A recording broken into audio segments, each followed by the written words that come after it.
Hello, guys. Welcome to Boxing Blog Center, the home of Nigerian and African boxing. And please, if you are new to this channel, make sure you click the like and, of course, the subscribe button right now. I'm right here with my brother, by the way, Tad Jagbe. Jagbe, how you doing, bro? I'm good, man. What's up? Yeah, I'm good, bro. I'm good. And it's kind of interesting though, to have you here. And we're gonna be discussing a lot today. So it is something that we have to talk about. And by the way, first of all, let's just go to the Floyd Mayweather one, okay? Floyd Mayweather, we all know what's going on right now with him. Tonight he's fighting Logan Paul. We're gonna be live for that. That's a fact. We're gonna be live for the fight. So those of you guys who don't have access to watch that fight, follow me on Instagram to watch that fight. And yeah. Oh, the thing is that what if Floyd Mayweather loses? I mean, you saw the media section that they did, the face-off and everything. Like, I know that Logan Paul has no way in hell he beats Floyd Mayweather. Like, I mean, look at the statistics, The odds are against Logan Paul. But the thing is that in this boxing game right here, Logan Paul is the bigger man. Of course, is way way less experienced, but at the same time, what if Floyd Mayweather loses to Logan Paul, who is arguably a YouTuber, and not a fighter and all this kind of stuff? What if? I know the likeliness of it happening is very far-fetched, but what if? So, You know what? This is, who's to blame for this?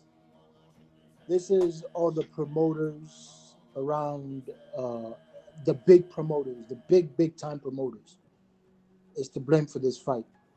You want to know why?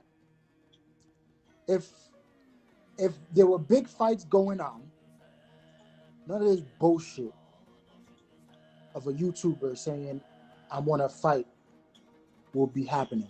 Am I right or am I wrong on that part? well, If there wasn't any problems, and we hear Terrence Bud Crawford is gonna fight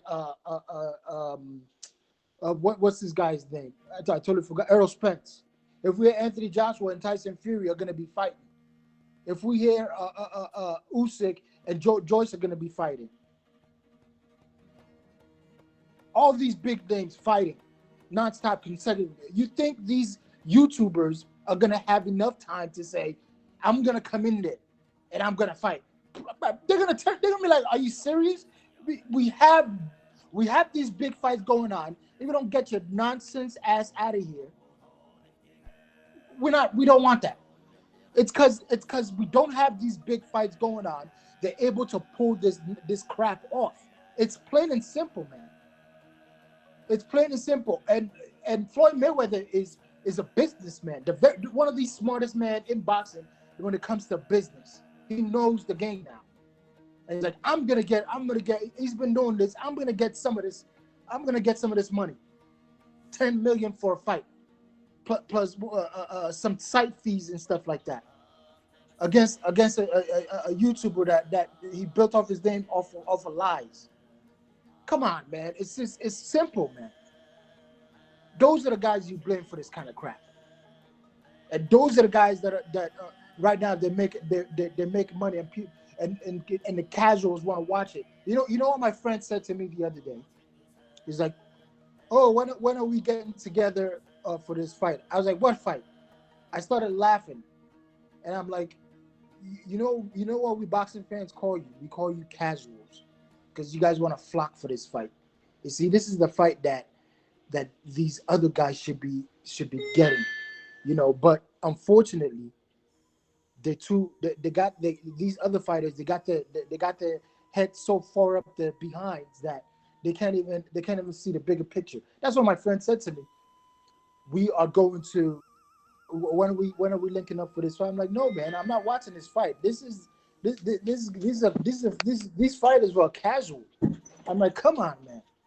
And he started laughing, and it's true. And I'm being honest. If Floyd Mayweather loses this fight, good for him. I'm glad he lost. Maybe then he'll calm down. But listen, the reason listen, if Floyd Mayweather was that confident, if he was really exceptionally confident that he would beat Logan Ibrahim, Paul, can you mute it, bro?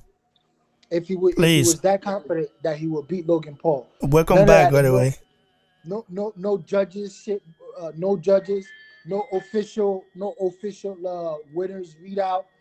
No knockout. No KO. No refs discretion. Listen, none of that wouldn't be there. It would be like, whatever rules is there is let's apply the same rule as real boxing into this. Listen, there's an inkling of a chance that he could that he could upset the apple cart, which is Floyd Mayweather. And anything can happen. An anomaly can happen within this fight. Floyd Mayweather might not be feeling good. Something might have happened before. Give Logan Paul a chance. Anything can happen, man. Listen, there's nothing wrong with trying to bet on an underdog, putting $5 on one of those betting platforms, and eventually you're gonna land something. $5 to nothing. You're $10,000 richer. Simple, man. I wish I could say more, but I got nothing else to say regarding this fight. Well. Maybe one of my brothers could come in there and say something else besides what I said. But the rules, though, knockout knockout is allowed, but no judges. Lord have mercy. We're actually doing this. Bro, we are doing this. Yeah. What if Logan Paul beats Floyd Mayweather? That's the question before we move to the next one. Can I come in, bro? Ibrahim, by the way, nice to have you back. It's been a long time in a way. It's been a while, not a long time. It's been a while. A minute, man. I've been gagging to get back, but you know how it is, man. But yeah, man. I'm you know what? I missed the call because I was on another call. I was like, I hope they're still on by the time this call finishes. But I caught you guys, so yeah, now I'm buzzing to be back, man. Yeah, brother. Nice to have you back. So like I said before, for those of you guys who are going to be watching this fight tonight, if you don't have the means of watching this fight, follow me on Instagram. I will send you guys some stuff to watch it. I'm not paying for the fight though. I'm streaming it. I'm all straight. I'm streaming it for sure. I'm not paying for the fight. The reason why I'm not paying for the fight is because I feel like it's not a real boxing match, and I feel like it's a rip-off. I'm gonna be going live for the fight. So if you don't have any means to watch it, follow me on Instagram. I will send you guys some things. That's it. It's a circus, but we have to admire the Mayweather machine. The Mayweather machine, even at the age of 44, is still going. Like, we're still talking. This guy's a marketing genius. We know that, yeah? The fact that we say, oh, yeah, but if some, what? Logan Paul. Bro, this guy has lost to another YouTuber. His record, yeah, is 0-1. Yeah, to another YouTuber. This is Floyd. He could be 60. He could be 60. We saw Roy Jones fighting the other. How old is Roy Jones? 56 or something. Yeah? What do you think happens with Roy Jones that just fought Mike Tyson? What do you think happens with Logan Paul? Mayweather could be 60, could be 65. What are we talking about here? Logan Paul. The guy's record is 0-1, and that was to another YouTuber. Man, don't take the piss. Please. Like, please. But Mayweather is a genius. I have to respect the guy. I have to respect him. And you know what? He's built his whole career on this. Antithesis. Yeah? People wanting him to lose. People going, what ifs and maybes? Maybe this is going to be the time. He's built his whole career on this, man. And he's still doing it. I'm not knocking him. Make your peace, bro. You know what I'm saying? Do what you got to do. But I'm not even having that conversation about who wins. Like, what? I'm not saying who wins. I said, if you had comment earlier, you understand. I said that there's no way in hell there's no way in hell I see Logan Paul beating Mayweather. But what if? Is what I'm saying. Okay. What if? What if is the question? Okay. Yeah. What if, bro? What if? I don't even want to entertain you, but what if, bro? Yeah. What if? That would be, bro. Fucking hell, mate. That would, like, I'm not gonna lie, like, because I heard someone the other day saying, "Oh, that wouldn't tarnish his reputation. He's the best ever." No, I'm not having that. If he loses to Logan Paul, that does tarnish his reputation. Bro, KSI is going to start calling you out next. KSI will be like, look what Logan Paul, I will knock you out, bro. Look what I did to Logan Paul. Like, where does it go? Jake Paul's going to start coming out. But I will knock KSI out. If my brother can knock you out, I'll, like, that will tarnish his reputation. What do you mean? Like, seriously. You know what I mean? It will become a circus. It will become a circus. That would definitely tarnish his reputation. I can't see it happening, but if it does, and once again, that's what it is. That's what Mayweather's doing. He's doing that ifs, buts, and maybes, and that's why people are going to buy this fight. Like, we realize this is on Showtime. This is not no like. Well, I'm not buying it, but I'm streaming it. But yeah, people in America will buy the fight. People are buying this, bro. People are buying this, mate. Do you know what I'm saying? People are buying this. Like, that's the problem. So, like, the guy's a genius. The guy is a genius. And is that my agenda just joined us? Can you like mute it, bro, please? Thanks, brother. Sorry, it's Adewale. Sorry. Adewale, I feel me time, you use the Bluetooth. I don't see him because yeah, bro. Are you done so that Adewale can come in? Yeah, make Adewale come in, bro, because I don't know what else to say, bro. It's a mad thing. Adewale, if it does happen, though, it's definitely gonna tarnish him. That's my opinion. Yeah, Adewale, yeah, bro, come in. Yeah, bro. Yeah, good morning to everybody. It's been a long time, man. It almost seems like we went on a short break, but we are back. I mean, you guys, me, I've been active on here, bro. Yeah, you guys are back now. Yeah. Yeah, man. Anyways, I just want to send a quick shout out to everybody listening, guys on the panel. Ibrahim, good to hear from you. It's been a minute, man. And T.Y. Ajag. Honestly, if Logan Paul beats Floyd Mayweather, he's going to be the greatest boxer of all time. Just so you guys know. What we said? What the greatest boxer of all time? What do you mean by the greatest boxer of all time? Oh, yes. Yeah, let me explain something about injustice, and I'm always talking about this in reference to Deontay the Bronze Bomber Wilder. Okay. Hey, Jesus. We don't reach the old day. So now, let me explain something. Logan Paul and Jake Paul, they have the machinery behind them that makes them generate crazy amount of pay-per-view buys. Jake Paul sold 1.5 million pay-per-view buys against Ben Askren, a nobody. Two nobodies fought each other and sold 1.5 million pay-per-view buys, bigger than any boxing star right now. Bro. Listen, bro. Let's keep it right here. Let's not have like if maybe Ben Askren is a former champion in UFC, right? Yes. So why do you say he's a nobody? He's a nobody in boxing, bro. So what do you mean by nobody? Like, I don't even know him. Do you know how many people I don't know him. Do you know how many people that bought that fight? A lot of them are UFC fans. Okay, fair enough. Yeah. What demographic makes up the UFC fans? The people that bought that fight, what demographic makes it up? There are more UFC fans in America than boxing fans. Do you know this? Absolutely, I know. So that shows because listen, the UFC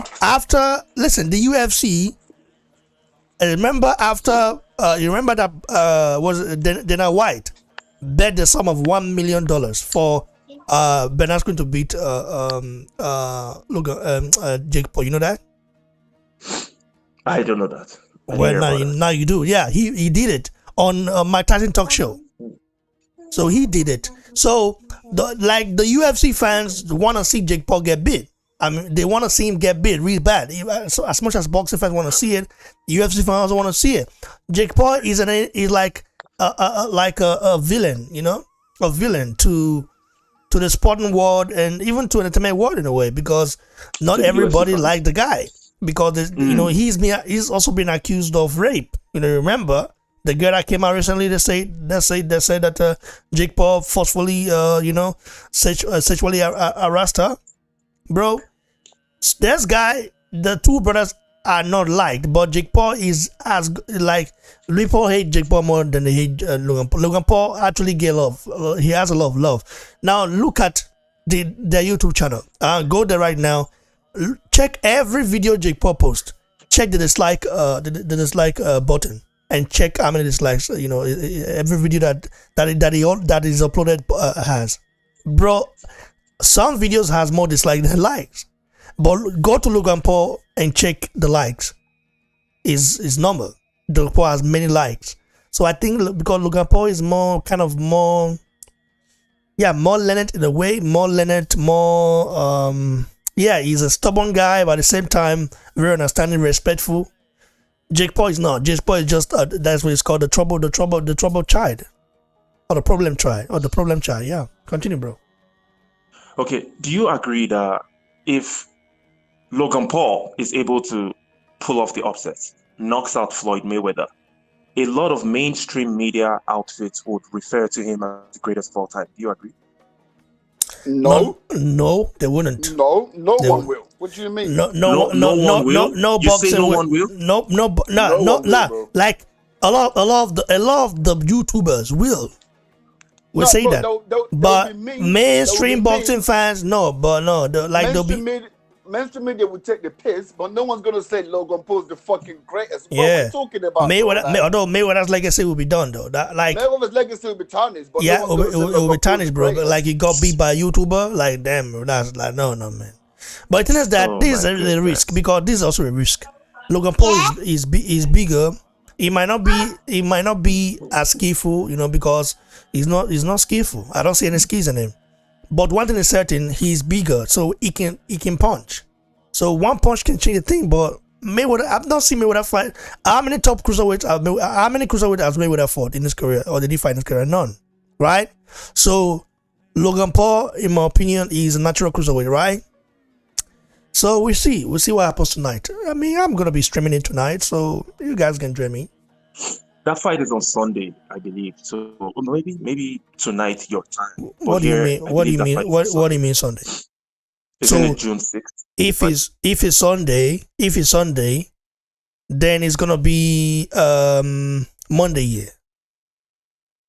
Is that the case, or what's going on right now? Anyways, let me go back to the question. What the hell?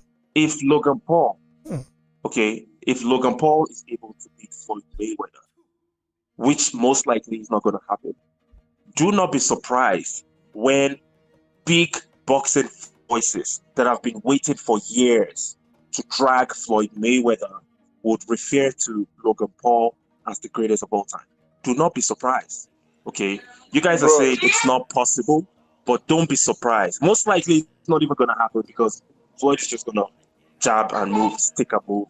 He's not gonna lose that fight. I think you're. But if he loses, I think you're confusing condemnation of Mayweather for glorification of Logan Paul. Those are two different things. They're going to condemn Mayweather, absolutely, but that doesn't exonerate flipping Logan Paul to be the greatest of all time. That's an absolute, bro. Those two things do not even correlate. They don't correlate. Bro, how does that correlate? Are you telling me this same boxing writers, this same boxing mainstream media organizations that blatantly ignore injustice are the ones that wouldn't support injustice in the future? Oh, listen, I'm how is that? How? What I'm saying is they're going to use this as an opportunity to absolutely run Mayweather through the mud. Yes, but that's different from calling Logan Paul the greatest of all time. So you think nobody? Listen, bro. Even though it's unrealistic, it doesn't make any sense for anybody to ever say Logan Paul is the greatest fighter of all time. Yes. But people are going to say it because that's how people are. People naturally support injustice whenever it's not in their side of the street. Your record is 1-on-1, and you're the greatest boxer of all time with a 1-on-1 record. Like, bro, think about it. That doesn't make sense. Like, come on, bro. You're acting like you live in a fair world. You're acting like you live in a world where it's only white or black. Like everything is normal. Yeah, like you can rely on people to actually give you justice. Yes, that's not how the world works, bro. That's not how it works. We've seen a lot of things happen. And I mentioned Deontay Wilder earlier.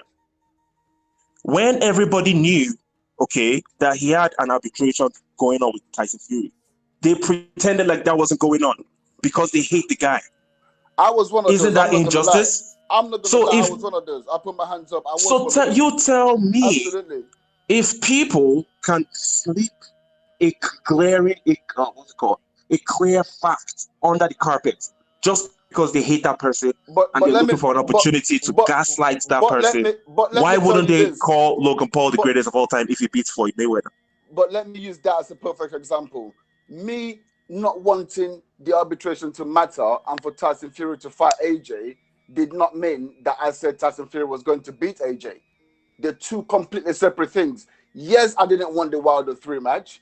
I wanted the Undisputed, but that didn't mean that all of a sudden I felt like Tyson Fury was going to beat AJ, because they're two different things. So yes, I can ridicule Floyd Mayweather for losing to Logan Paul, but it doesn't mean I'm not going to start saying Logan Paul is the greatest of all time. There's context to everything, bro. Like bro, that's you. My brother, that's you as an individual. Wait. That is you as an individual, bro. Let's talk about a guy like Chris Mannix. People that use their huge following to disparage fighters that they don't like constantly, using illogical terms. Chris Mannix, like, bro, like this guy is, bro, come on, lad. We're talking about serious people in the game now. How is he going to have any respect if he's saying Logan Paul, who is no professional boxer, is the greatest of all time? Of all time. Bro, like, come on, listen to what you're saying. Why are you acting surprised, my bro? Because I know you're trying to bring Deontay Wilder into this, and you're trying to use this as a way of highlighting what happened to Wilder. Exactly. That's exactly what I'm trying to do, bro. But I'm trying to explain to you. I'm trying to explain to everybody. No, but I'm saying you're reaching, though, just because that's your No. Bro. I've seen so much injustice, yeah? I've seen so much injustice, and I realize one thing about human beings is that they will support injustice as far as it benefits them. But even that's how people are. Okay. So people are gonna say Logan Paul is the greatest of all time just to smear Floyd Mayweather. That's what I'm trying to say. I was just about to make that point, because that doesn't actually smear Floyd Mayweather. Because if you're saying he's the greatest of all time, then that means he can knock Mayweather out. That means he should be beating Mayweather. That doesn't actually do harm to Mayweather. That exonerates Mayweather. That says, actually, you know what? You lost to the greatest of all time. That's not this. Bro, you're trying to be too logical. You're dealing with an illogical world. That's what I'm trying to say to you. Yeah, but people are not logical. They are going to call this guy the greatest of all time. No. But I don't wait. think so. Okay, wait. Okay, it's cool. Let's agree to disagree on that one. T.Y. Ajagbe said something earlier. He said the promoters, the fact that they refuse to put up big fights that fans want to watch, that's why these circuses are taking the front page in boxing, and that's the truth. I've been saying it for a long time that the reason why boxing is taking an L is because the big fights don't happen. Period. That's why people were excited to see Mike Tyson versus Roy Jones. To me, it's craziness. Why would I ever want to see that kind of fight? Why? These guys have retired 25 years ago. Why do I want to see that again? Same thing is happening now. You have Jake Paul coming in. He's already bragging to us that I'm the biggest boxing star. I sold 1.5 million pay-per-views. Logan Paul, okay. I'm sorry, guys. If Logan Paul, all Logan Paul has to do is not look seriously bad in that fight. That's all he needs to do. He doesn't need to get knocked out. He doesn't need to get thoroughly outpointed. As far as he comes out of that fight, not looking scratched, he's the winner. But that's not going to happen. That's not going to happen. We already know that because Floyd Mayweather. You know my fear, though. You know my fear. Guys, wait, hold on. You know my fear, huh? If Logan Paul mistakenly land a great shot on Floyd Mayweather, no matter how he loses that fight, people are gonna bring that clip out. They're gonna say, "Wow, a YouTuber that's not a boxer, that don't know shit about boxing, just did this to an all-time great." And bro, I mean, listen. In as much as guys, I would tell you guys this now. What Mayweather is going to do is exactly what he did against McGregor. Is like people were actually saying that McGregor was winning that fight. You know that, yeah? People so now Mayweather is gonna. So if people are saying McGregor was winning that fight, what makes it? Mayweather now is going to give Logan Paul like another like a path to become someone known in boxing. Absolutely. Wow. Listen, and let me explain some guys. Floyd Mayweather, like you guys said, he's playing a game of capitalism. He understands that if you fight a guy like Logan Paul, he's going to generate so much interest and make so much money. That's it. That's the only reason why he chooses to fight this guy. But what he also does at the same time is he gives that guy an opportunity to become an extremely huge star within the sport of boxing. And to me, that's crazy. A part of me wants Floyd to lose, to be honest, just because I'm sick and tired of his games. Okay, come on. But at the same time, a part of me does not want him to lose because if he loses, then Logan Paul becomes the greatest of all time in the eyes of this racist. Yeah, but that ship was sold. I'll be honest, guys. That ship sold when Eddie Hearn did Logan Paul and KSI. Like this is here to stay now. That's just a reality. There's a market for it. People are paying good money for it. That's here to stay. But Floyd Mayweather is not losing to Logan Paul. Like, let's forget about it. Thanks guys, I do appreciate you all, for coming, and yeah, we never finish it. We still there. I put you in No, I beg. You feel me time for that side. Now you're picking the shout, Abby. So let me give a shout out to the people on the live chat before we go to our next subject right here. Shout out to our brothers K Gentro. Shout out to Sitting Boxing. Shout out to how many people there yourself. Shout out to Smith Santos. Shout out to Tajagbe, aka Gentleman's Game. Yes, we're gonna go to the next one right here. And you know how it is. I beg, when I feel mute for there, I beg. You guys mute it. Brian, can you mute it? Thanks, brother. So make we enter. The unified heavyweight king, okay? The unified heavyweight king of the universe, under the Joshua. Okay, things are looking very interesting right now. He's now, of course, set to fight Usyk, and according to the end of Match Boxing negotiations, ongoing, and things are looking positive right now. Eddie Hearn admitted that Anthony Joshua versus Oleksandr Usyk close to being finalized for this summer, and AJ is over Tyson Fury disappointment. So Joshua is over Fury disappointment. Joshua is over the fact that Fury toyed with him and his team, played him, and it's something that, listen, we've got to revisit this issue. Maybe after Joshua defeat Usyk, because I don't think Tyson Fury should go free in the hands of the fans, and it needs to be dragged. It needs to be. At the end, said, I quote, AJ is over that initial disappointment of the Fury fight falling out. He's a very proud man. He loves to take on all challenges, and the challenge of Usyk is a very dangerous one. It's very likely you will see AJ versus Usyk at the back end of this summer. Says Eddie Hearn.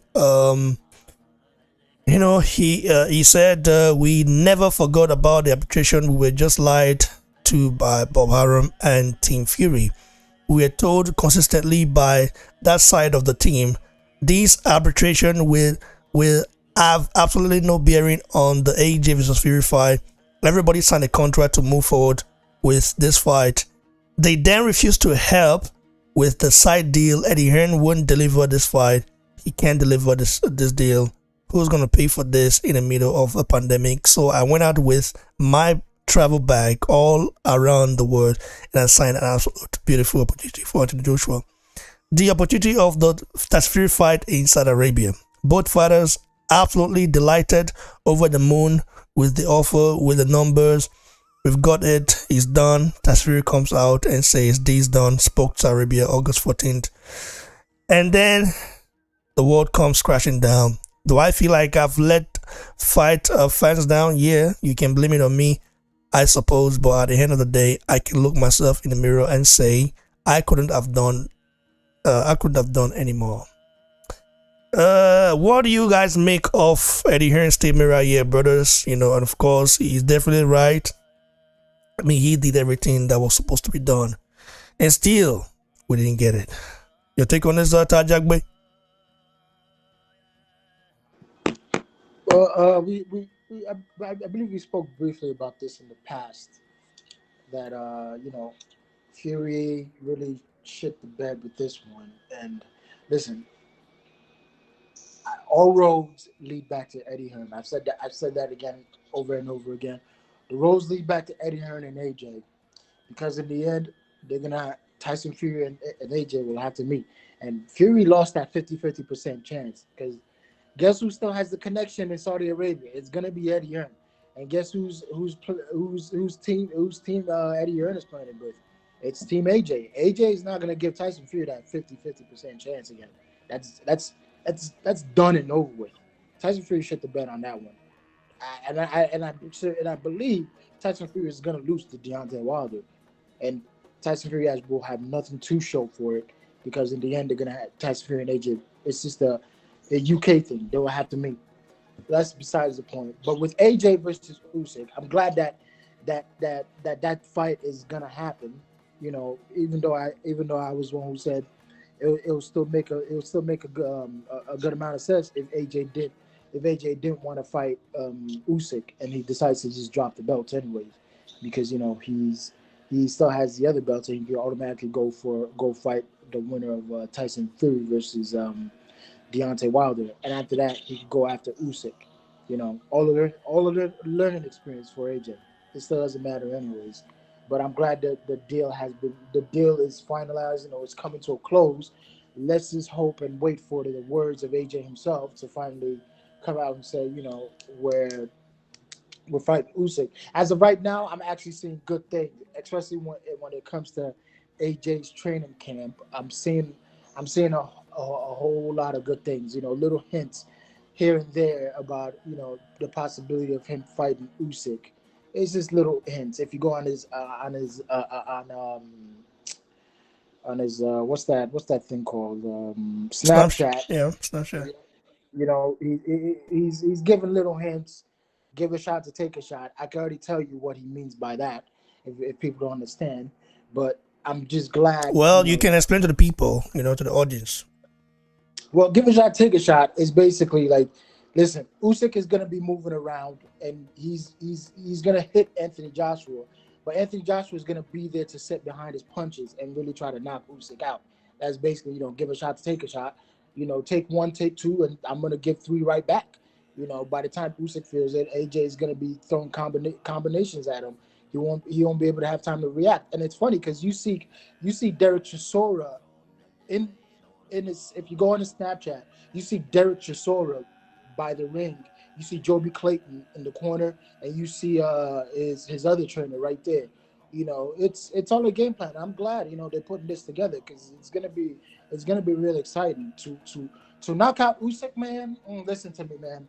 There's no denying that man is gonna be one of the best fighters of the generation. And if he knocks out Usyk, I don't care what nobody says. I'm gonna argue with them until I lose my breath.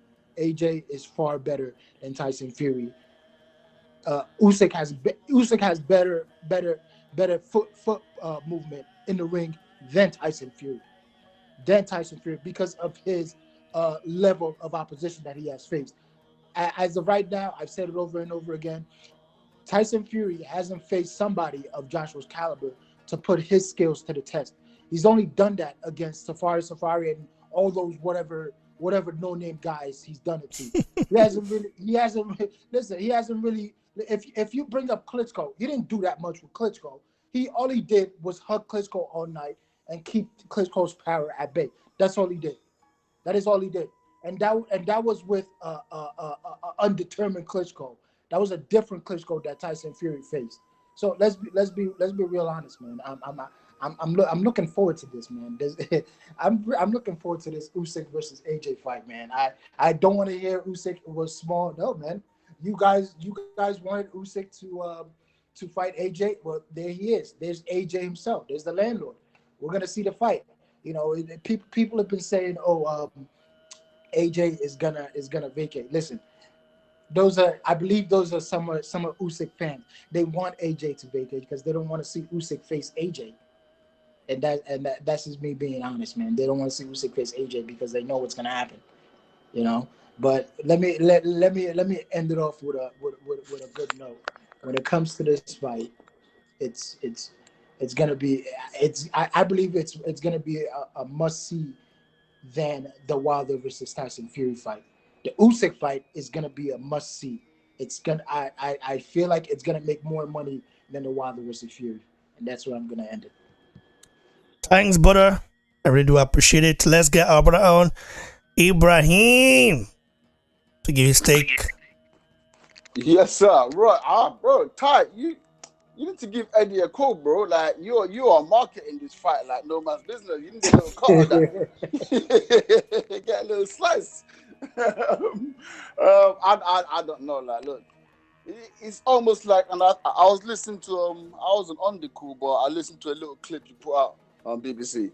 I can't remember the guy's name, where he was talking about AJ having caution with actually being ready for this Usyk fight, similar to what happened to Ruiz. Yeah.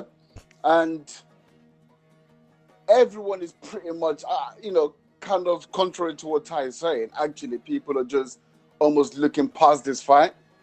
Hence why people are comfortable with AJ actually just dropping the belt and just moving on.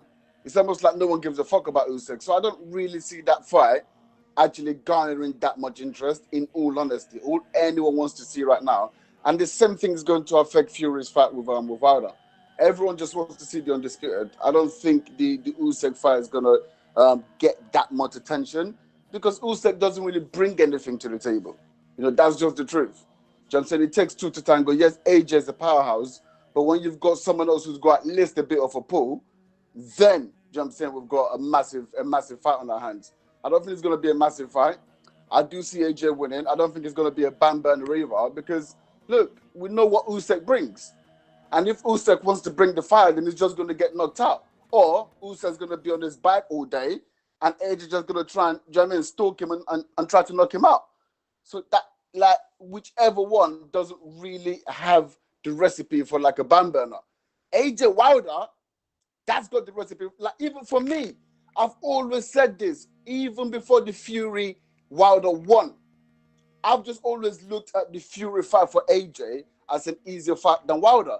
Even though I think Fury is 10 times more skilled than Wilder, I just think the Wilder and AJ fight, this is styles make fights. I just think it's so, well, that was the AJ of then. The AJ of now actually is a lot more elusive than the AJ of then. So maybe not as much now, but I just think Wilder could catch AJ. Do you know what I'm saying? And AJ could be in trouble. And then AJ will come back. Obviously, we know he can catch Wilder because he's the better skilled fighter. I just think that fight has got the recipe for fucking bang burner. Do you know what I mean? I don't really see the same with Usyk. Like, it can go two ways.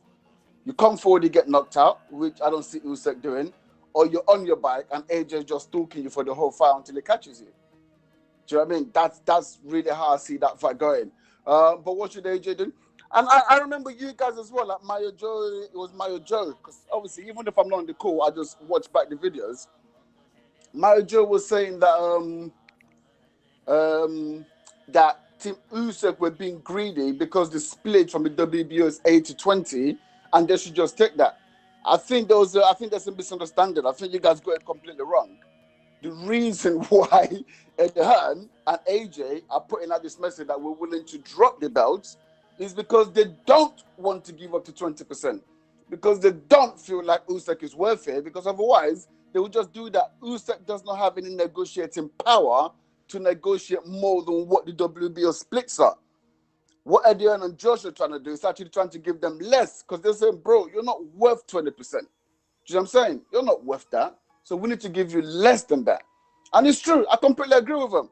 I don't think you should drop the belt, but I'm thinking, like, I agree with what Eddie's saying. Like, bro, like, why you not give, like, look at Mayweather and all of that. I promise you now, I don't think AJ's going to do it this time, but I promise you, once he becomes undisputed, watch what happens. AJ's going to start offering man fish and chips. If you want to fight me, bro, I got a pack of fish and chips for you. Take it or leave it. Yeah? And that's what needs to start happening. Because why is it every time that AJ fights someone, that's when they start talking about all this money that they're not worth?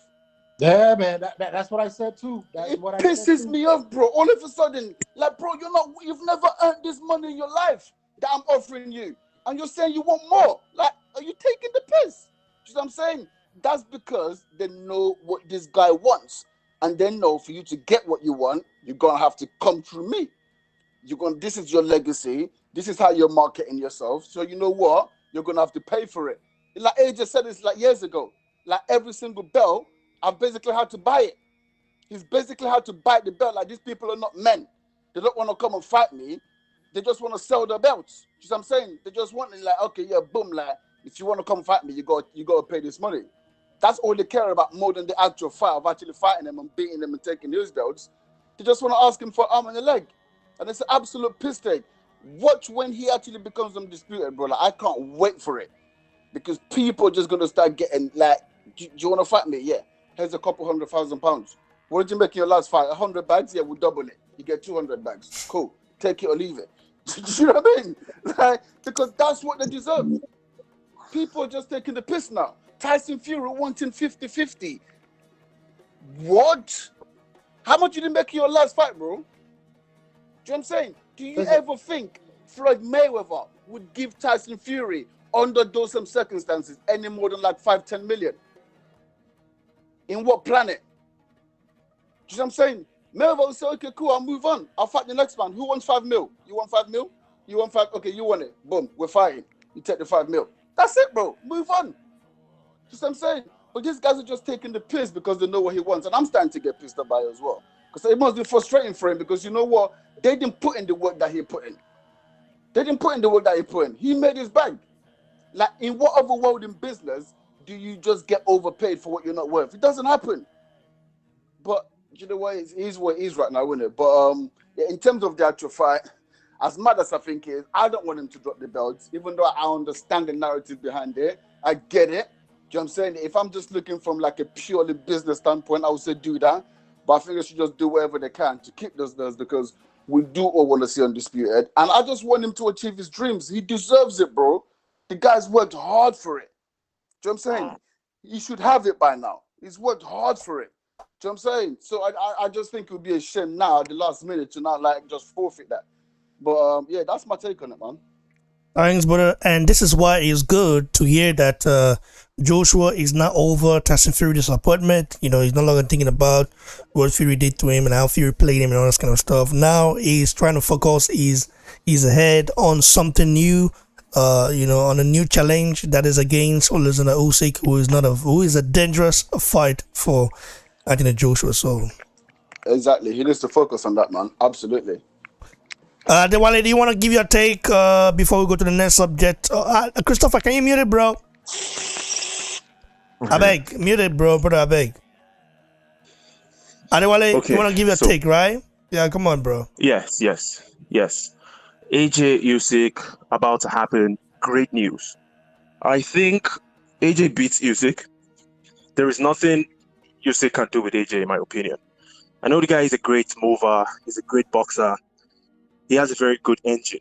Those are the only advantages that I think he has over AJ. But even these days, AJ's engine has improved. Okay, we saw the way he boxed against Ruiz the second time. And I feel like this fight against Alexander Usyk is, and listen, man, I don't want you guys to take it as an offense because I know you guys love Joshua beyond anything. But I'm just trying to be objective here. The way Ruiz Joshua went the second time is how Joshua Usyk is going to go. Usyk is going to be on the back foot throughout the fight. And AJ will be stalking him.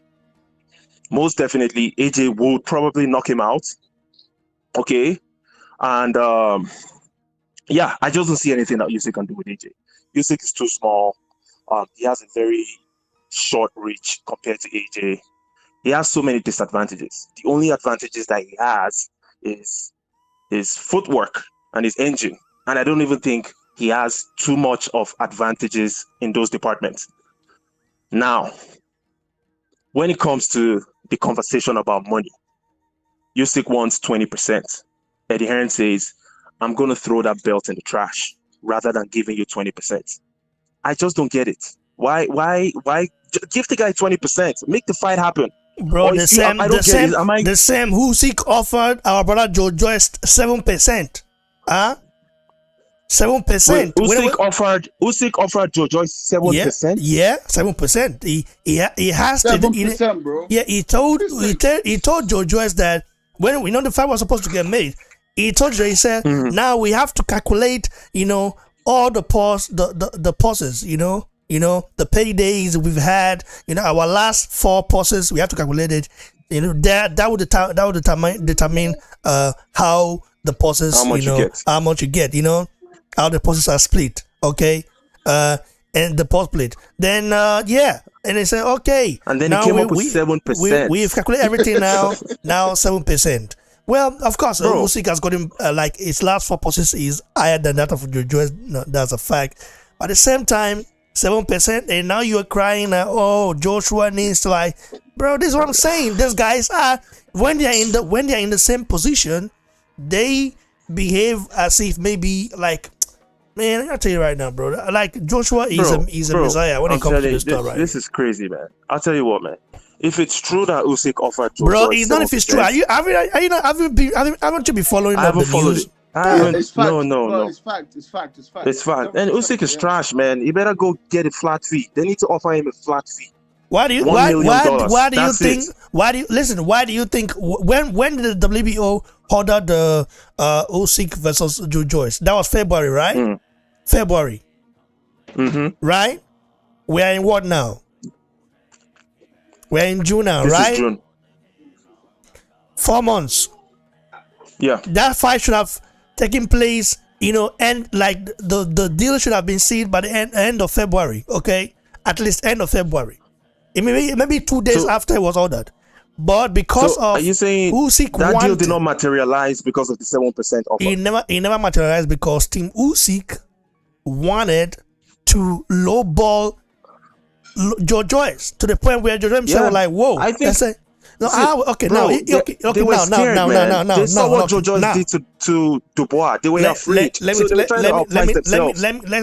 make this read right. Let's make this read right now. Okay, let's keep it real. Let's keep it real. Now, if we should go back to the last 4 pulses of Joshua and Usyk, how many percent do you see Usyk getting?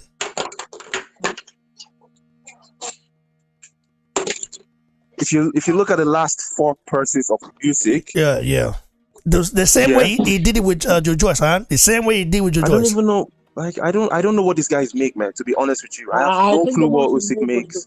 Tony Bellew, if I'm not mistaken, that's the most he ever made with Tony Bellew.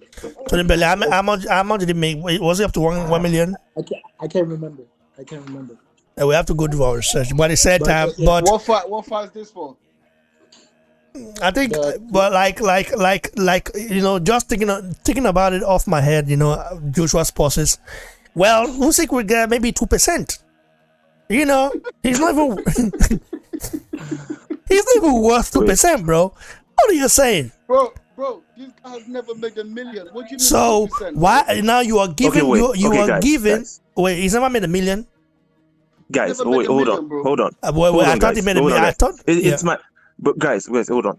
Please, I want to. There's something that happens amongst boxing fans that is not really good. When guys are always talking about money, we are adding a barrier to potential fights happening. So the fight between AJ and Usyk, it should happen. Encourage it to happen. Give that guy 20%. Okay, he deserves it.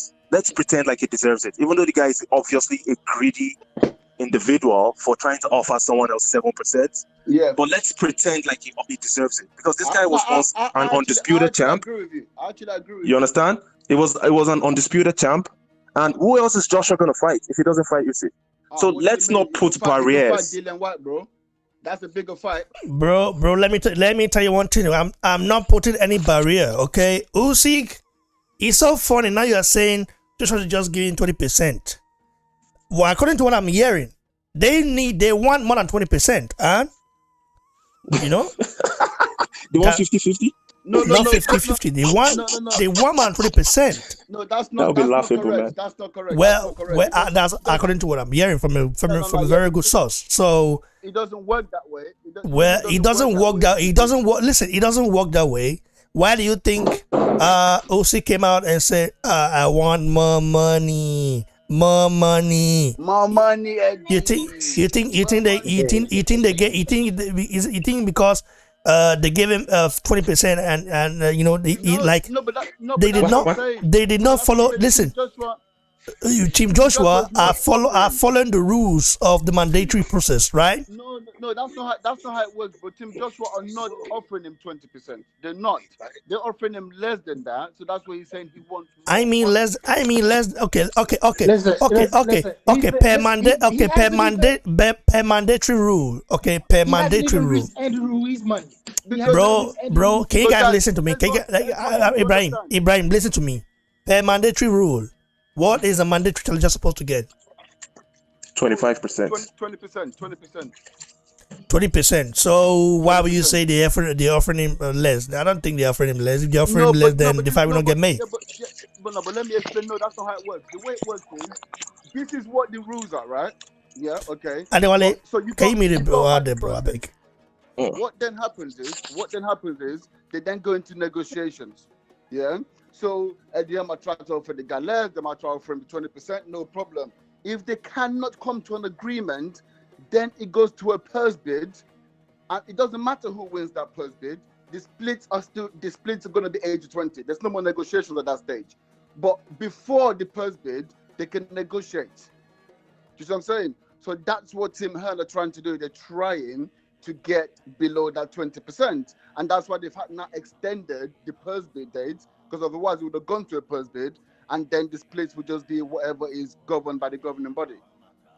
That's basically what's happening. But I agree with them, because it's not worth 20%. Do you know what I'm saying? But it might have to get to that, which is why they're saying if it gets to that, we're just going to vacate the belt.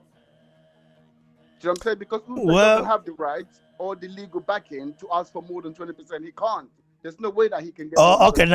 Now, look, if they should do it this way, like they go baback to the last four pulses of both guys. How many percent do you see Usyk getting? Come on, man. 0.2. This is what I'm saying. So Usyk should be very grateful that Joshua is even giving him at least. Yeah, what do you say, bro? You see that method of going back for last earnings of fighters, I don't think it's a good thing, man. Because you see, fighters need each other to yeah, up their but earnings. he did it with Dubois. You know, that's the reason why they didn't get the like. Did it with Dubois. So what are you saying, Fair bro? play. You don't like it, but he did it. He brought the method out. I never heard of that before he did it. I never heard of that method too, man. So this is what I'm saying. So I don't know, man. This is what I'm saying. So he did it. So do you think like all these guys when it's time to fight Joshua, they all say, oh, I deserve this, but when they are fighting someone they are commercially bigger than, or they hammer money than in fights, they will say, oh yeah, I've earned my money than you, in the past, all this kind of stuff. But anyway, let's go to the next subject right here. Sorry, guys, sorry, just quick one. I'm gonna have to show. I've got a Zoom in literally 3 minutes. So yeah, bro, no problem. I'll go. Tajak, let's talk about Dinu versus Dubois. Dubois, in an interview, he said he's going to showcase what he's learned so far, what he's been learning so far, and say that he wants to shut a lot of mouth. The fight is tonight. I'm going to be going live for it. Watching the fight. Yeah, man. How do your overview of that fight? And of course, maybe quick prediction of the fight, all those kind of stuff, and then we go to the last one. All right, Dinu, whatever, Big Bog, whatever his name is. Listen, I've always wondered what is how what's his this guy's promoter, Frank Warren. Yeah. What his problem is and not knowing how to handle Daniel Dubois. Listen, Daniel Dubois is a young kid, and I honestly believe they're pushing this kid too quickly, right? They cannot follow the same path AJ followed, because listen, two different people, two different time, and two different mindset. Yeah, two different mindset. Daniel Dubois has yet to prove to me, listen, you're the it man. I don't care what nobody says. Your power, eventually, people will know how to nullify your power eventually, which it seemed like Joe Joyce eventually did. Daniel Dubois, to me, seems like, yes, he's got the power, but for some reason, he looks like he has a kid mentality when it comes to fighting. Listen, bro, he's a kid. What do you mean? He's not 22 years old. He's a kid. So what do you say? But he has a kid mentality. He's very much young in the game. Listen, even not matured yet. I would say not matured. Not matured, I would say. Like for a boxer, he's not matured to me. Listen, he got beaten by Joe Joyce, and the thing that he says, come back. Oh, I want to knock out in a devastating fashion. Listen, man. Listen, that's done and over with, man. Let that I want to knock out in a devastating fashion come to me and be like, I want to put on a good show for the fans to show them I'm here. Like, who cares about your devastating knockout, man? Like, nobody cares about that shit. Like, you just quit in the ring. I want you to come back and be like, I want to put on a good show and show the fans, I could outbox, I could do this. There's a lot to my arsenal than just I want to knock out and knock him out in a devastating fashion. Look what he said to Joe Joyce, and the devastating fashion ain't happened, and to me, putting him against Dinu, of all people, really, Frank, man, you could have found somebody else to put him up against, but you put him up against Dinu because Dinu might be number 5 in the WBA, possibly. He's number 5 on the ranking, so you wanted to go in the ranking, and then fight Anthony Joshua. And be in line to fight Anthony Joshua, maybe for like a eliminator match. That is the dumbest thing you could do for this kid's career. That's what Snaky Frank Warren has been doing, climbing his way up just little by little, finding those little weaklings in the rankings to fight. Let's not forget his Kyoto, the last fight. He was one of those weaklings in the rankings that he fought. Kyoto was ranked. The way he was ranked is I forgot how Kyoto was able to get that ranking, but he got it. And those are one of those weaklings he fought. Now Bogdan Dinu is another weakling of a shit boxer. Listen, that guy is one of the quitter of the quittiest people I can tell you he does. Quit against Gerald Miller, quit against Pulev.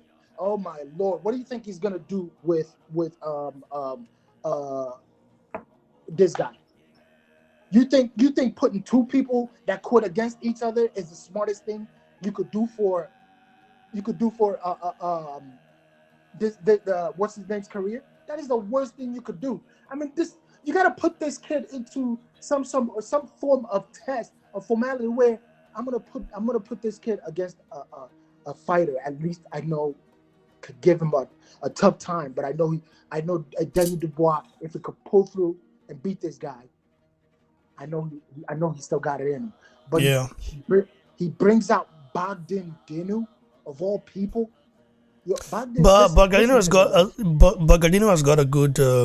Let's not forget. Yeah, he's got a good resume, though. I mean, let me not say Bogdan Dinu.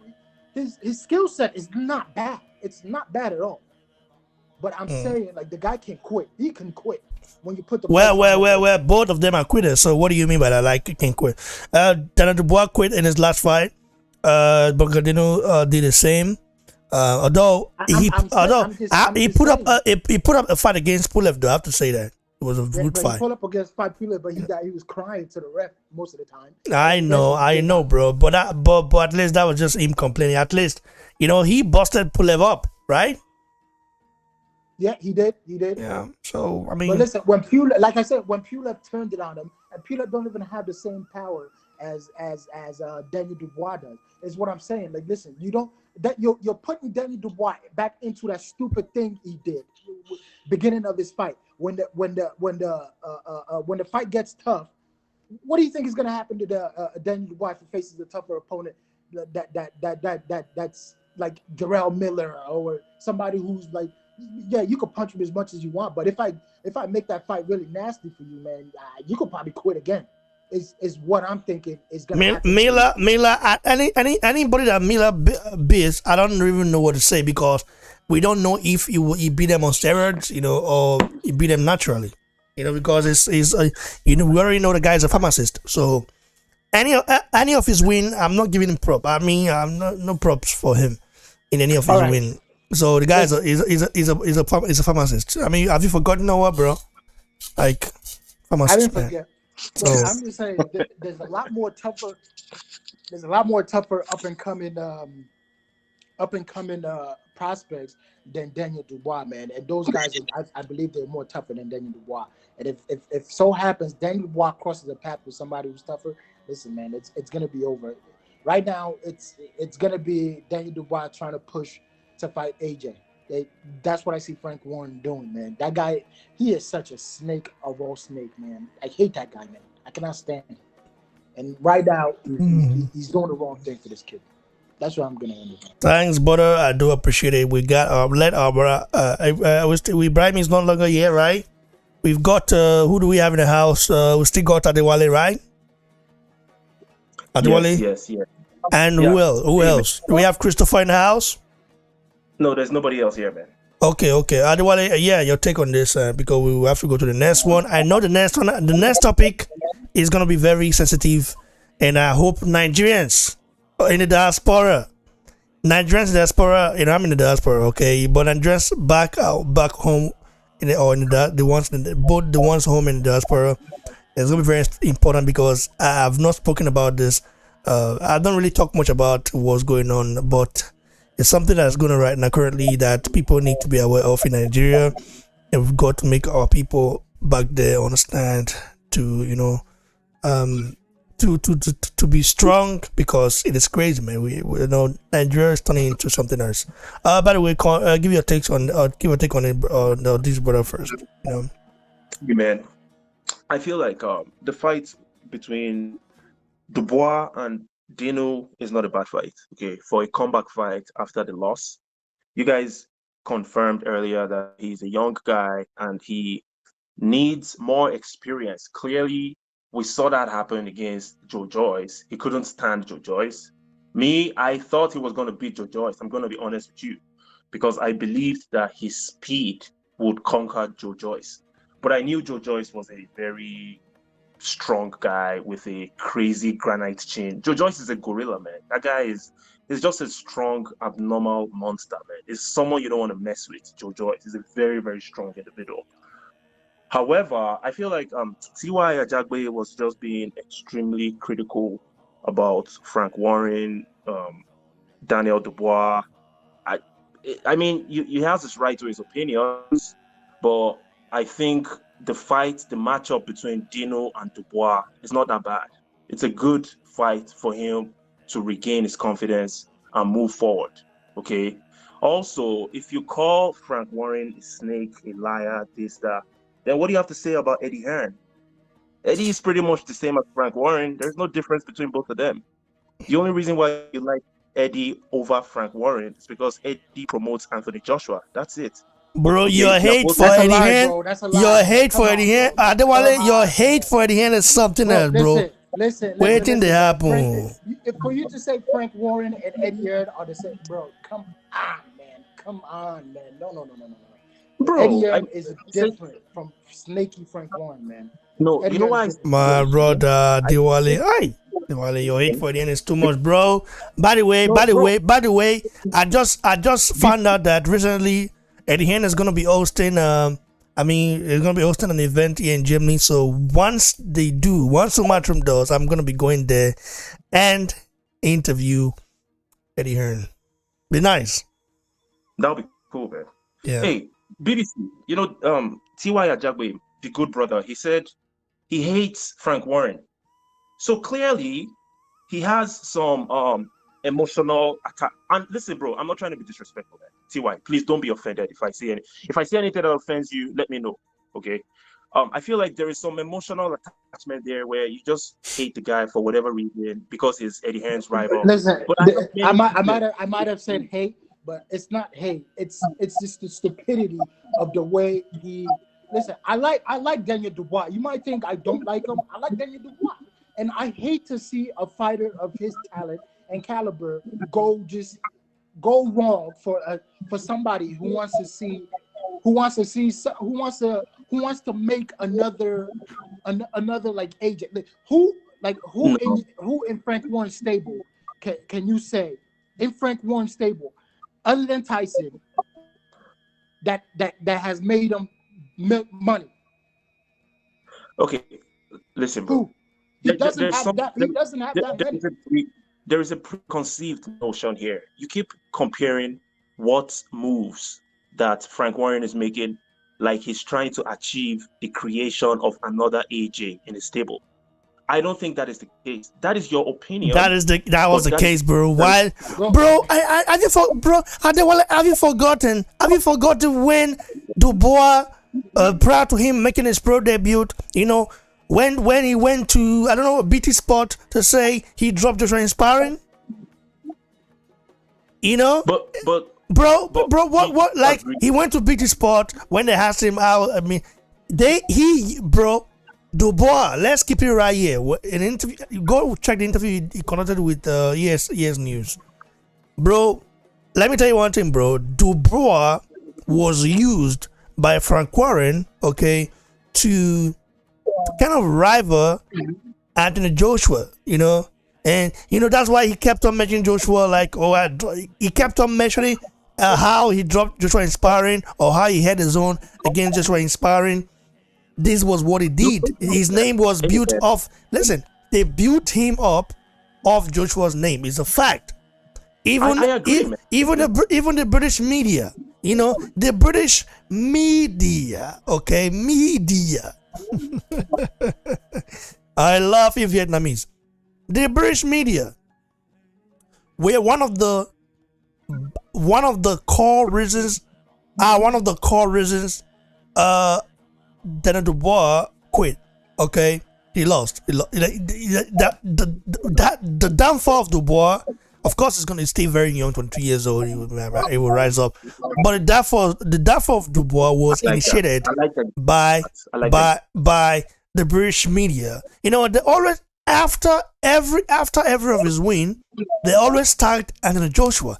The next Joshua, the one to dethrone Joshua, bro. Go look at it, bro. I mean, bless. I mean, you're not a new person for you. I mean, you stayed. It's like you stayed too long in the Ottawa's anus. So you know what's good. Okay, bro, calm down, relax. I'm just joking, bro. Anyway, I know you love water too much, but hey, I'm just joking. Listen, I agree 100%. They try to use AJ's name to build Daniel Dubois. Without a doubt, I agree, man. But if you have so much hatred for Daniel Dubois and Frank Warren simply because they tried to do what they did, no, I don't hate Daniel Dubois. Okay, I never hated Daniel. I never hated Daniel Dubois, bro. I never hated Daniel Dubois. But I started not liking him like I used to after he insulted Jojo's mom. Okay, he mocked Jojo's mom. You know, his blindness. Okay, so that was the reason that from that day I wasn't really liking the guy anymore. I was like, this guy is not even up to. Man, this guy is not up to. He's not even up to Ajagba's level yet. Okay, he's already raising fingers and all this kind of stuff. Say if I knock you, if I knock your son out. Ajagba has not fought anybody as tough as Joe Joyce, bro. Why are you saying? Why are you bro? We are talking about prior to him fighting Joe Joyce. Okay, at that point, I'm telling you. Bro, let me finish now. I'm telling you, the moment I just listen. I'm telling you, the moment I started disliking the guy as a person, okay, that was the moment I started disliking the guy when he mocked Jojo's mom in a press conference, saying, "Oh, if I knock you out, you know, if once I knock your son out, you won't be able to see him, you know." Because Jojo's mom just asked him a question. Like, I mean, you need to respect your elders. You know, mock. I love the British public just laughed it off. Oh, go look at the comment section. They were all laughing. Like,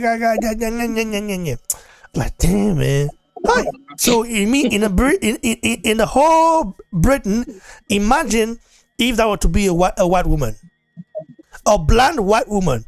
Let it be a black white woman, for example. It will be a very different scenario right there.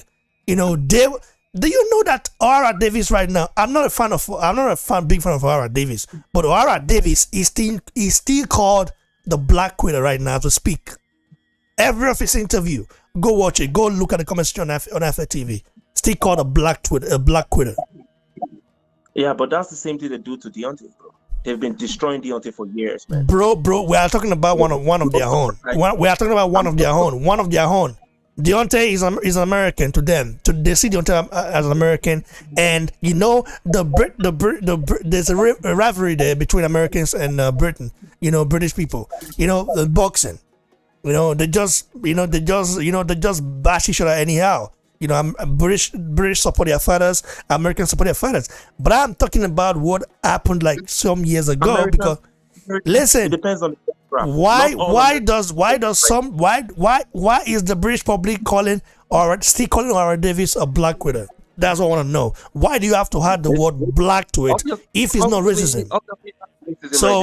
So you're saying now that all the white fighters from Britain, you know, who quitted. So you're saying now, if people start calling them a white quitters, how would they feel? They would say, "Oh, you're racist," because they are so quick to say you're racist, even though they don't know what reason is. I mean, you've oppressed people for more than 400 years. You had them in chains for more than 400 years, and you still the one calling the people you oppressed racist. What the hell? You know? So it doesn't really make sense in a way, because this is what I'm saying. Sorry I'm speaking this way, but I have to say the truth. If Jojo's mom was a white woman, the British public will bash Daniel Dubois, but they never did. And I have plan with that. I agree with you, man. 100%, man. Definitely, that's exactly what happened. And you see how they turned their backs on AJ once he said something about the Black Lives Matter movement. So, anyways, listen, man. Going back to Dinu and Dubois, I think it's a good fight. I didn't even know the fight was happening today. So, yeah, I am a big Dubois fan. He only has one loss on his career, for crying out loud. Okay, everybody takes losses. Okay, AJ too took a loss, and you guys are still behind him. I wasn't even an AJ fan. I was happy when he lost, but now I am much more of a fan right now than I was back then. Okay, so Dubois losing, it's not a big deal. We don't have to be too critical. That's what I'm trying to say. This guy can come back and can still be a champion in the future. Period. Bro, like I said he's still very young. He will come back. This is what I said. But at the same time, it doesn't mean I have to like Dubois. Okay? For me, I cannot like someone that don't have respect for his or her elders. And can you even believe to this day, Dubois Dubois is yet to even say sorry. He's yet to say sorry to Dubois' mom. Do you know that? But you like Eddie Hearn. So when has Eddie Hearn mocked a black person before? Mocked Shirley Finkel, is Shirley Finkel blind? I like him. Wait. Is Shirley Finkel blind? Is he disabled? No, bro. He called him Shirley Winkle. So calling someone Shirley Winkle. So what? It's just banter, bro. It's not cruise, man. It's banter. What do you mean by that? Promoters going at each other is different. Managers going at each other is different. So what is? No, my brother. Don't do that. Why you compare? Oh, my brother, I beg. Adewale, this kind of argument, I don't understand now. Ty, do you understand the kind of ways he's comparing? You are comparing Eddie Hearn, calling Shirley Winkle. I did myself, but it was just all banter, bro. You're comparing to Daniel Dubois, mocking the high side of Jojo's mom. Bro, I beg, forget that one. What did you worry yourself? Now what for you, Adewale? Continue. No, bro. I'm just calling it spade here, man. Let's keep it real, man. Let's keep it real. Well, you are not keeping it real now. Your comparison is off. It's very off. Frank Warren is jealous of Eddie Hearn, bro. That's 100%. You cannot deny that. Okay, I agree he is. But do you also agree that Eddie Hearn was disrespectful to Shirley Winkle? Shirley Finkel? Yes.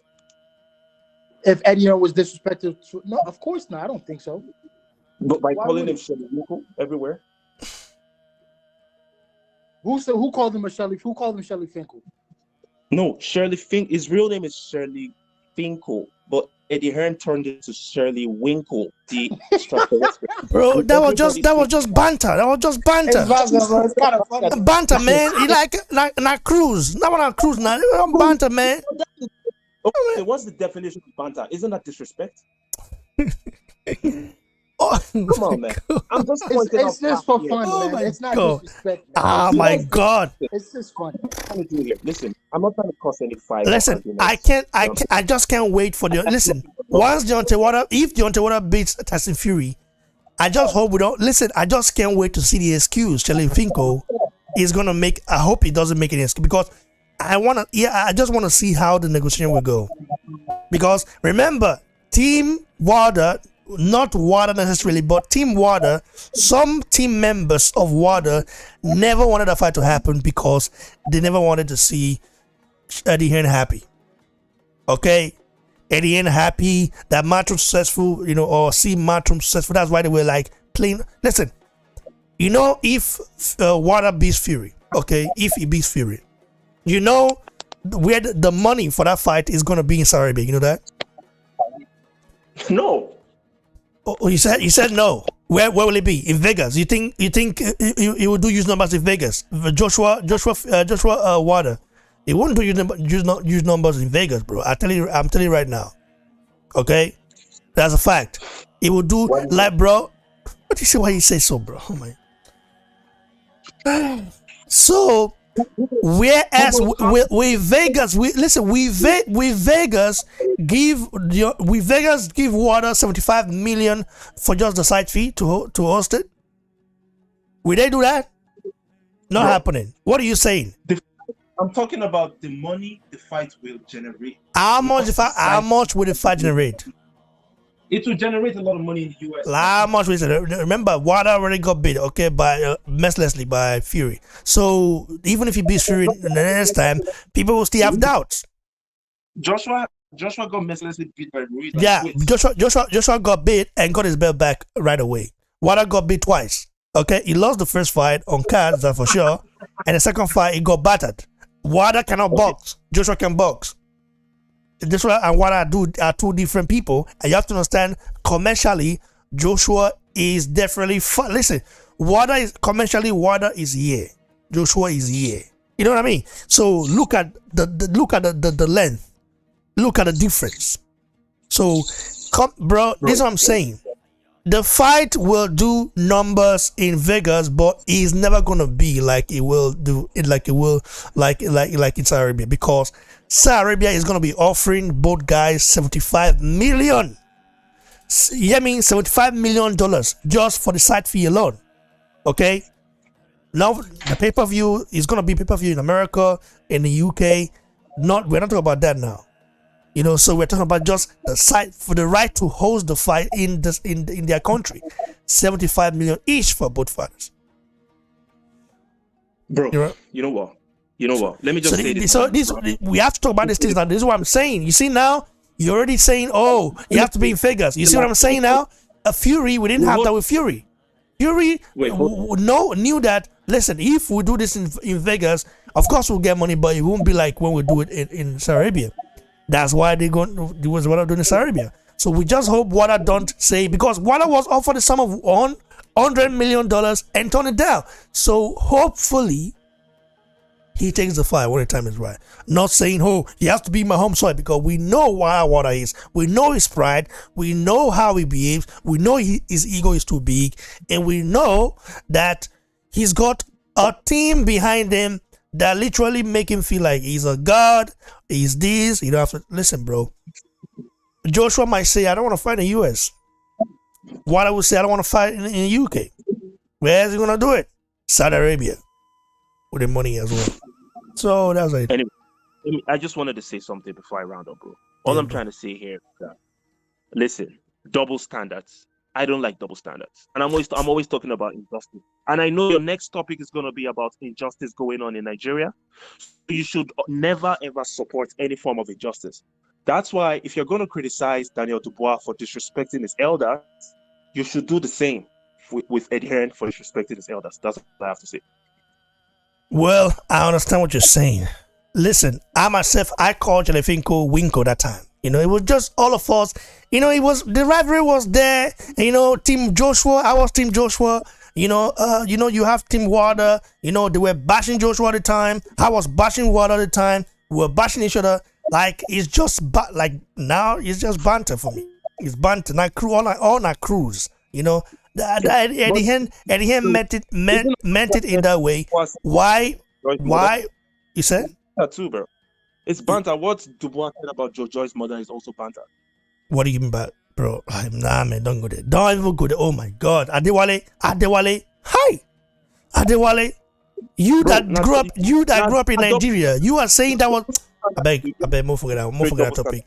What do you mean by bitter? What do you mean by that? Why you comparing both? My God, no, don't compare it. Listen, don't even compare it. I know you are Team Wilder, but don't compare it.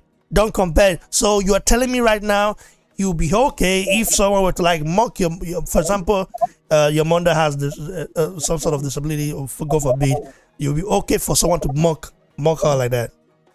If I'm a boxer, I expect anything from my opponent. So wow, so low. Hi. Hello, boy. I didn't hear it. Okay. I don't hear you. But nah, man. I don't. Where I'm from, that's not me. I don't accept that. You know.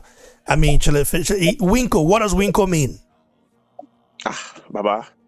You know, say at the end of the day, man, it's all about. Okay. What does Winko mean? Adewale, what does it mean? I don't know, man. So you don't know what it means, but yeah, you feel offended by it. You feel like it was disrespectful. It is a derogatory word, bro. Come on, man. We don't need to be arguing about this. Now tell me, what does Winko mean? Let me Google this stuff though. Winkle. Tell me what Winkle means. Let me Google it. There's anything called Winkle. I didn't see any.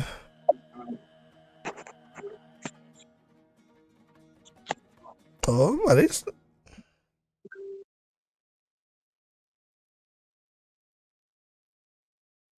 What is this? Winkle. Well, start. I guess. A child's term for penis. British extract or obtain something with difficulty. I swore I wasn't going to tell her, but she winkled it all out of me. Okay, so it means different. Yeah. So a child's term for a penis, like that's something like or maybe, you know, anyway, bro, like, so you know, it's nothing bad, bro, you know. So what you so I don't want. So what do you have to settle this down? Bro, don't do that. That's disrespectful, man. What do you mean? What do you mean by that? What do you say about this? Ty, what do you say about this? Bro, do you find it disrespectful now? Respected an elder in your family, calling him that something penis. How would you feel? You wouldn't like it, man. Bro, you don't know in what way he meant it. It could be something you obtain something in a difficult manner. Okay. Something obtained in a difficult manner. It could also be that. I didn't want to tell you, but you winkled it out of me. It's also a term. It's all good, man. So what do you mean, bro? I have agreed to disagree with you that you will not agree with me. You can move forward. No listen, it's not disrespectful. You know, because we just checked out the mini right now, and it's not disrespectful. I mean, just like it was like it was all banter, man. I banter. I was like I'm banter. Talk again. A child something penis. bro. Make I tell you again. I be one no. Make I Google that from here. Yeah, Winkle. Right at the mini. Okay. It has 3 minutes. Okay. The informer one is a child's term for a penis. Okay. Then a small herbivorous shore-dwelling mollusk with a spiral shell. That's a different stuff.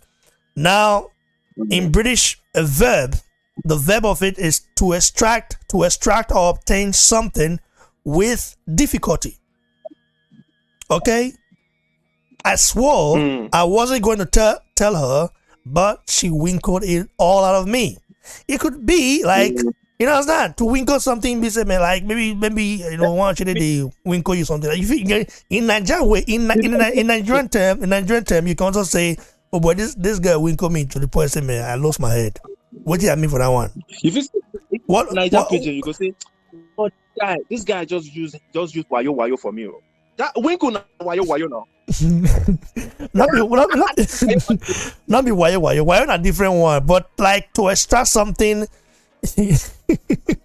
You said, my brother, he said to extract something in a difficult manner. Okay, so to extract or obtain something in a difficult manner. So, like I tell you, it's not be small. Listen, I know what you mean. You are trying to now say that, like you want to, like I said, it's 3 things there. Okay. The second one is what you're trying to choose. You want to say, man, like you want to say you want to say that what you're trying to insulate is that you want to believe, or you want to believe. Let's say you want to believe Eddie Hearn meant that Shelefinko has got a small penis. You know what I mean? Yeah. That's what do you mean by that one? I mean, But not being.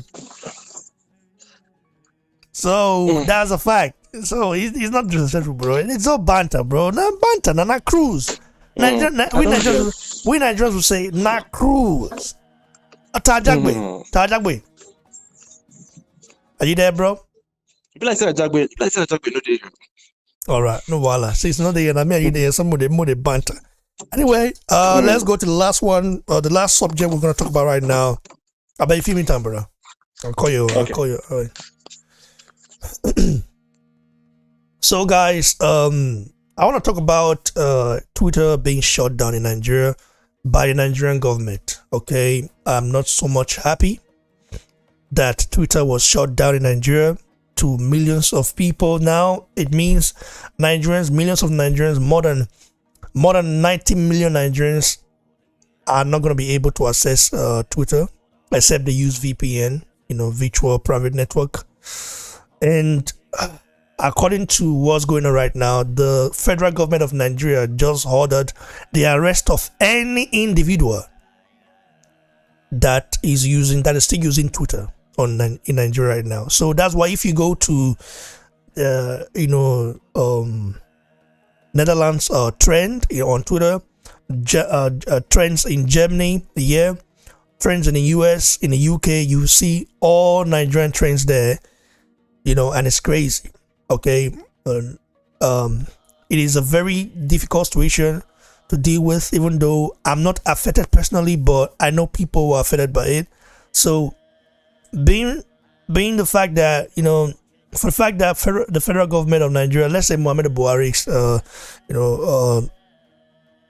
cabinet, taking such a very vigorous action and a very unprecedented action in a form that affects millions of people in Nigeria, it is very sad. Okay, it is not good. It's bad, and it's not going to really help the economy whatsoever. Because there are a lot of people who make money through Twitter. They advertise, and also they have a lot of influencers there.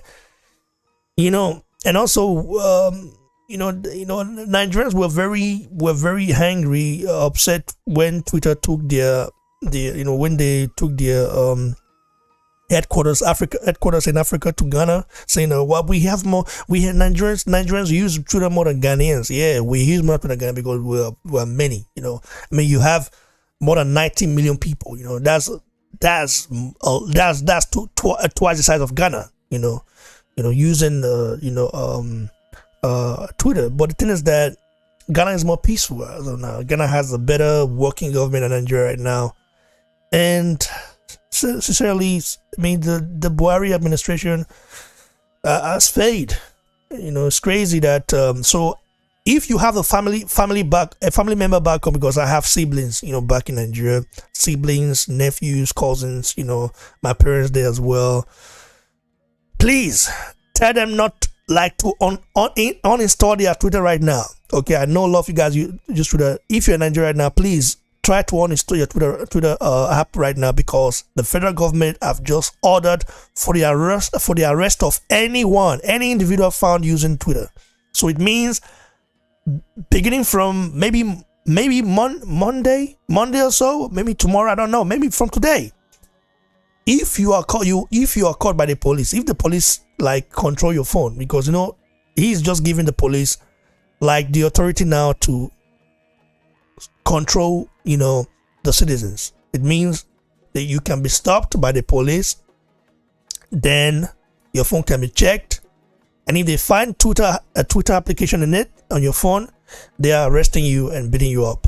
Is a fact. So Nigeria right now is in a lawless situation, and it's crazy. Let's get my brother here in. I know he's very passionate about this. Adewale, come in, bro. Your take on this right here of Vermouth. Man, I appreciate you, man. See, thank you for actually bringing this up, because this is very, very important for us to have this conversation. I understand this is a boxing channel, so many people are not going to be interested in this. But we have to talk about this. We need to expose the criminality going on in Nigeria. It's supposed to be a constitutional democracy, which means it's supposed to be a democratic system which means authoritarian rules are not permitted. But then the government keeps on using all types of authoritarian rules to suppress the people. The only thing they are trying to achieve is to maintain the status quo where they will be rich and the rest of the people will be poor. And that's why me and you as individuals, we are currently not living in Nigeria. We had to leave at some point, and millions of Nigerians have left. Now they've put the final nail on the coffin by just blatantly showing the rest of the world that this is an authoritarian state where it's a master-slave relationship between the politicians and the citizens. It's crazy, man. And I tell you what, man, anybody, okay, you think about it, anybody that has lived in a decent society, imagine living in a country where police officers pull you over while you're taking a walk and they tell you, bring your phone. They snatch your phone from you. They're looking through your contact list, your messages, just looking for anything that can make them put you in a precarious situation where you have to pay them money in bill. At the end of the day, it's money that they want. Now, they've given them much more power where they're just going to look through your phone. If they find the Twitter app, you're going to be arrested and you're going to pay money.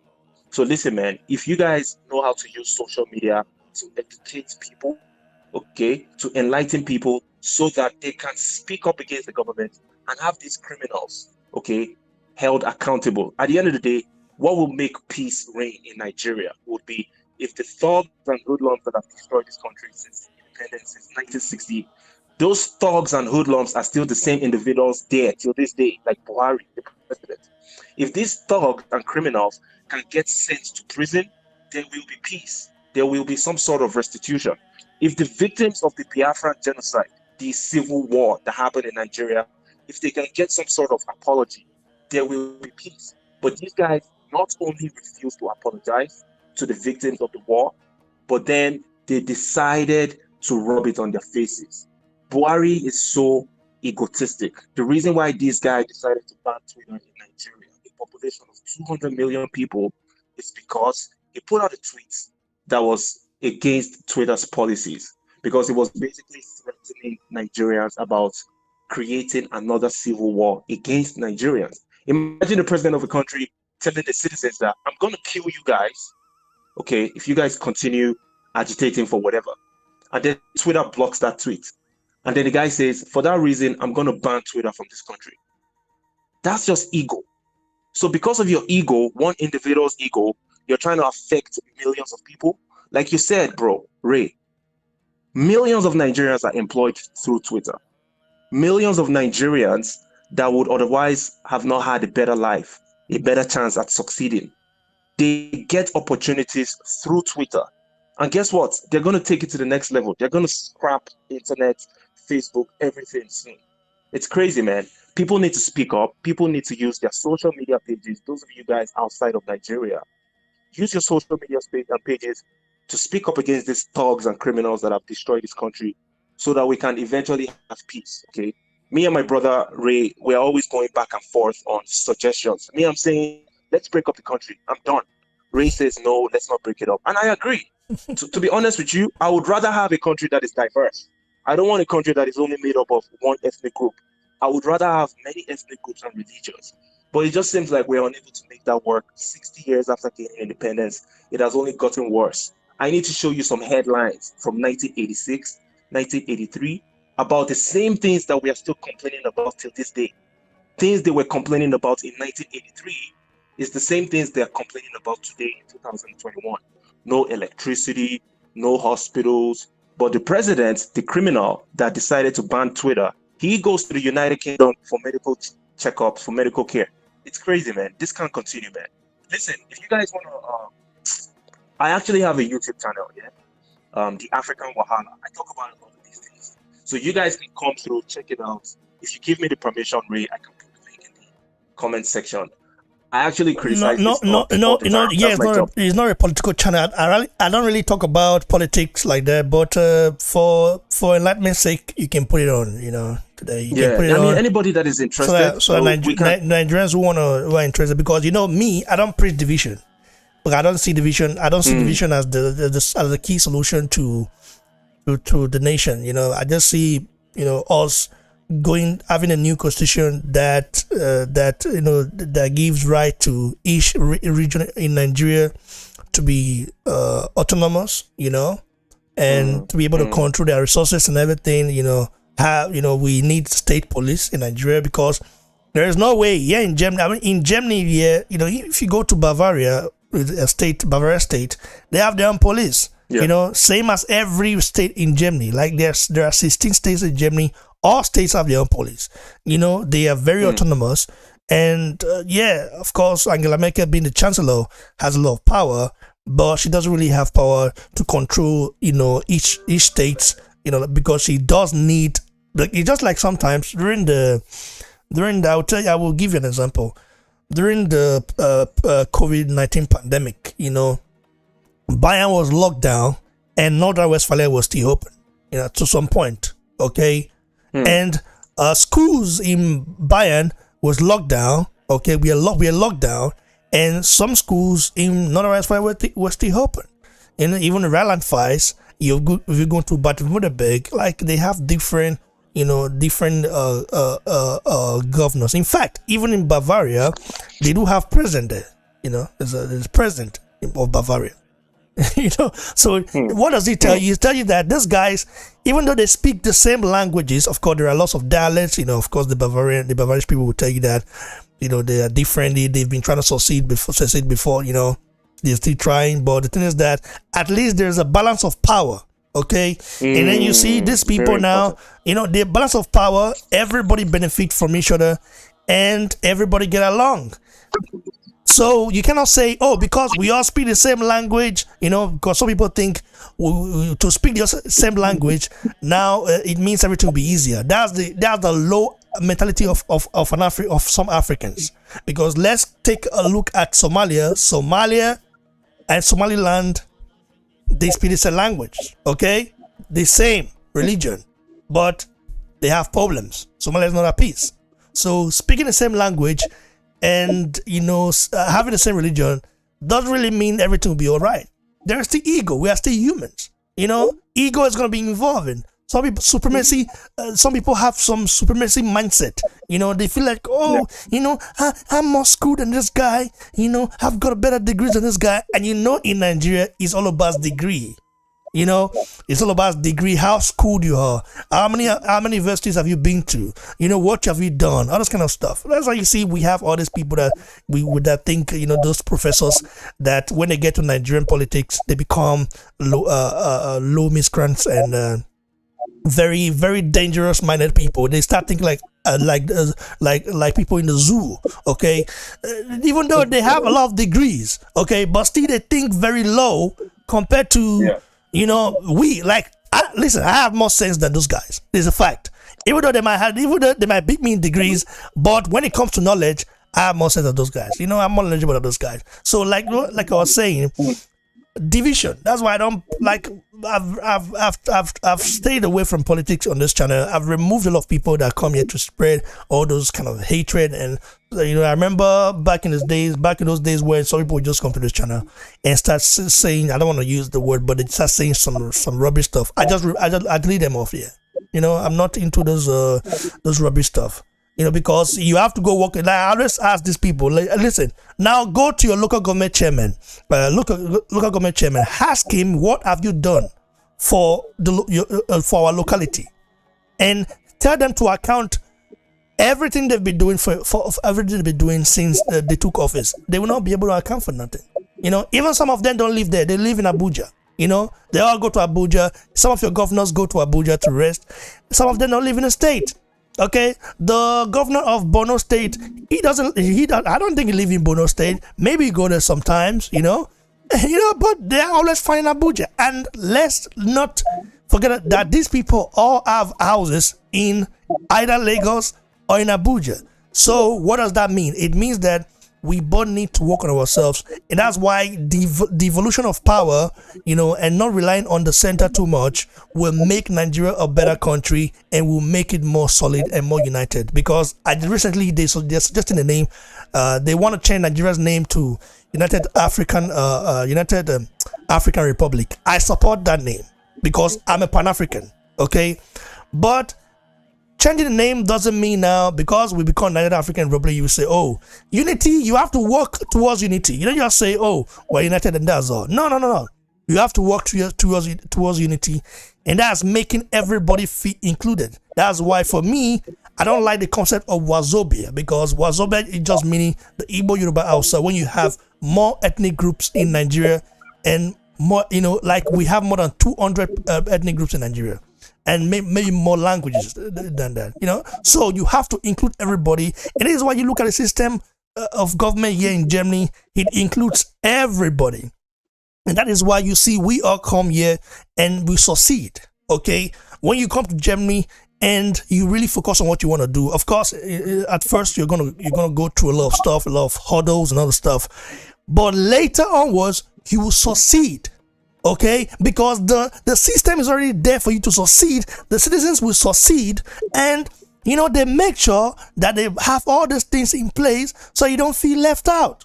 In Nigeria, it is like that. You have to be one certain tribe to get to a certain position, or you have to know some people to get to a certain position. I have been very frustrated frustrated before many times, including when I went to the embassy in Berlin.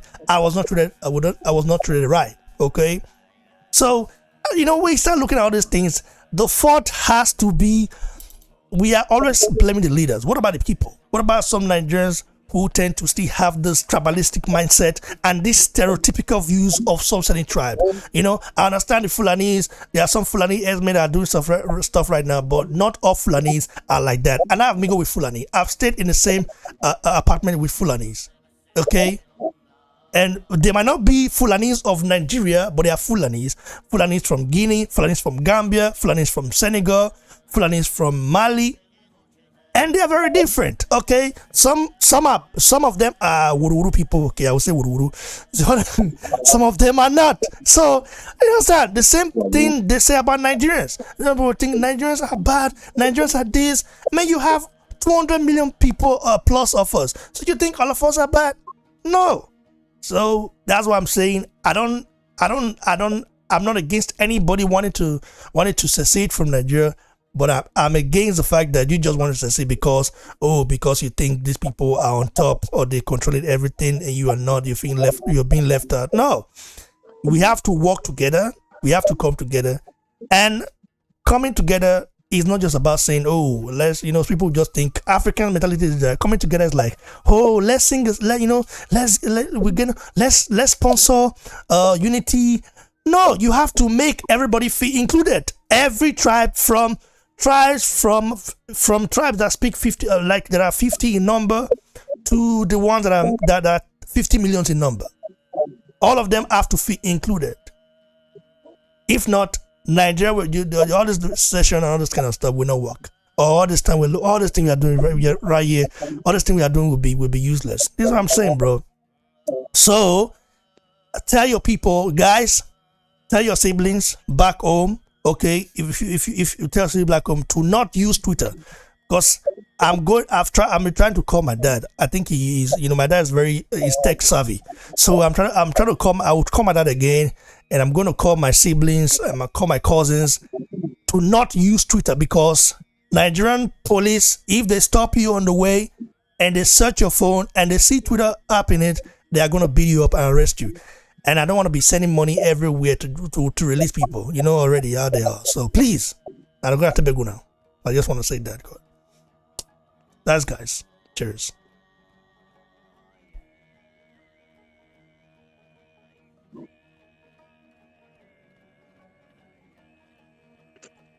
Nice one, brother.